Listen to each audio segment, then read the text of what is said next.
Hey, it's Dr. Sebastian Gonzalez from Performance Place Sports Care. Today we are going through 3 of my favorite exercises or warm-ups for medial meniscus injuries, specifically with runners. And the thing that you're going to get actually out of this video is just an idea of some exercises that we could recommend for a condition like this, mainly because there's certain movements that you can't do.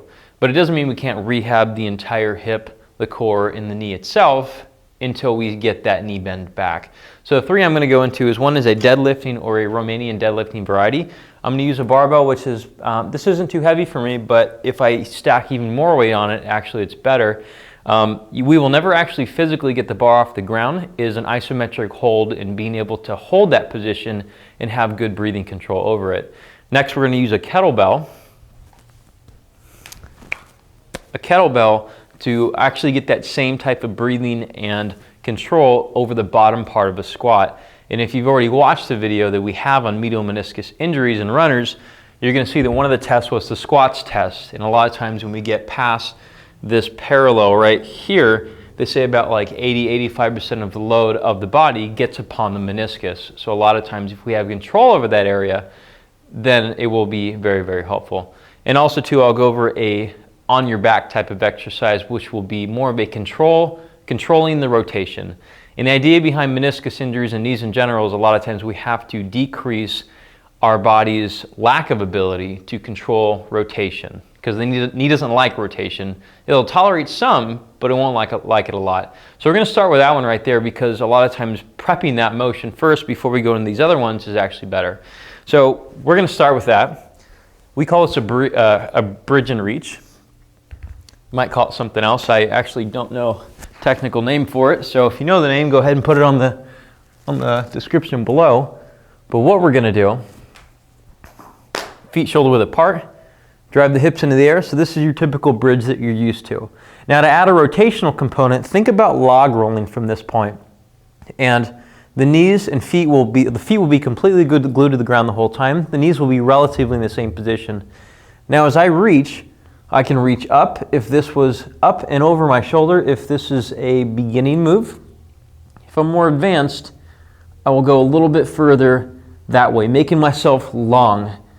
So right here, you'll notice that if I duct taped my rib cage down to my pelvis here, this rolling will not change it.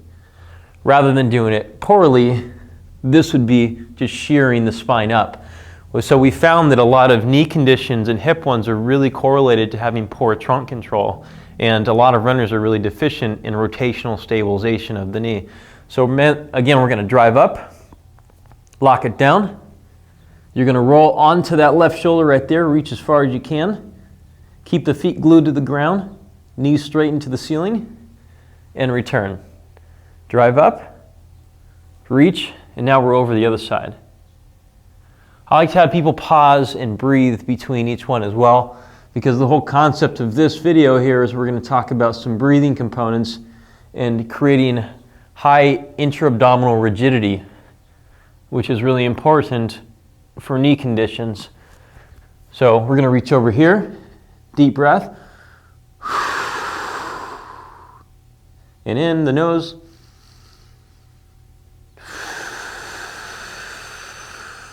out the mouth, fully in and out, especially out as far as you can. So this is one I like to start with, okay? Next, again, we're going on that whole breathing component. We can go with a RDL pattern. And the reason why this is okay to do with meniscal injuries and even patellofemoral pain syndrome, or runner's knee as we call it, a lot of times is we don't have a lot of knee bend when we're in this high butt position, okay? We go into a squat, it gets a little bit more hairy. And I'm going to show you that one last. So this one, let me spin this so you can see.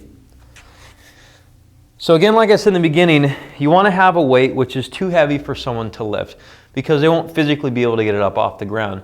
But when you're in this position right here, right there, and we're just taking the tension out of the weight or out of the bar, now if you're working with someone who's looking at form, they can actually position you a little bit better. So we're going to find the position, pull the chest through, hips are higher than the knees, and now I'm going to breathe about 3 times in this position and try to keep tension on my cheeks. So here we go.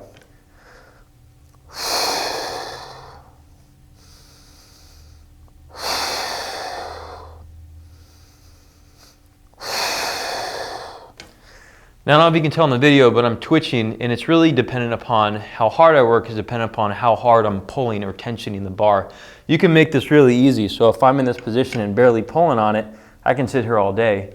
But if I really start to drive on it, you can see it kind of coming up a little bit, and this is because I don't have enough weight upon it. But again, if someone is a beginner, then this is going to be enough weight. So we'll do this one more time. Hand slide right by the sides. Grab the bar into a really nice palm position, deep palm it, pull the chest through, keep the feet glued to the ground. Now we're going to tension the bar, and don't lose that position. Breathe 3 times. In the nose, out the mouth.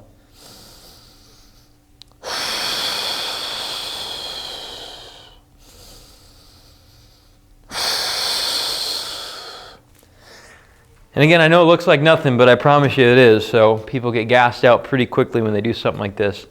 Lastly, we're going to take the kettlebell, okay?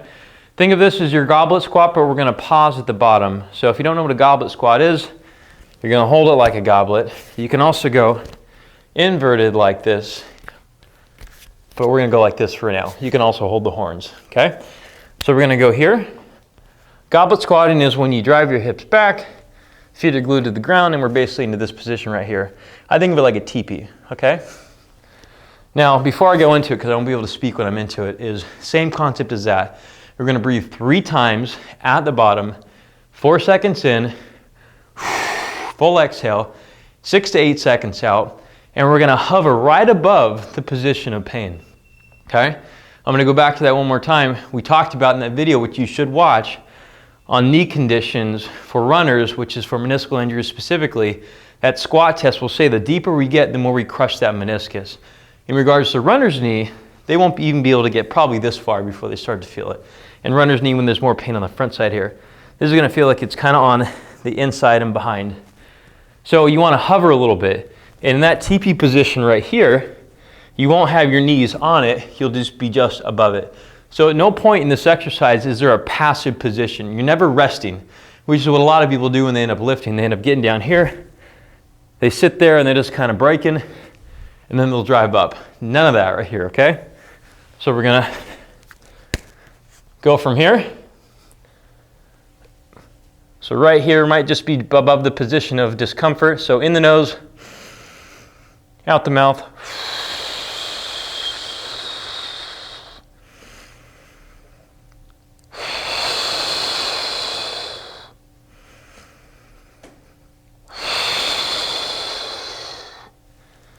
And ideally, my form didn't change from the very beginning when I got into that position. The current concept is if you can't breathe in the position, then you don't own it. You don't own the control, okay? So own these positions. It's a good start to medial meniscus injuries and also to in regards to warming up for them, but check with your doctor first. We do give this to a lot of people in our office here. If you have not listened to the podcast yet, sorry, I'm out of breath. If you haven't listened to the podcast yet, p2sportscare.com/podcast. We go over a lot of good tips and tricks like this, and subscribe to the channel. It's down there, small little logo, and you get all these videos and they come out. On our website, p2sportscare.com, there is an email list. If you want to get all the good stuff when it comes out, including this, podcast articles, email directly to you. It's right there. We don't spam you. Take care. Talk to you guys soon.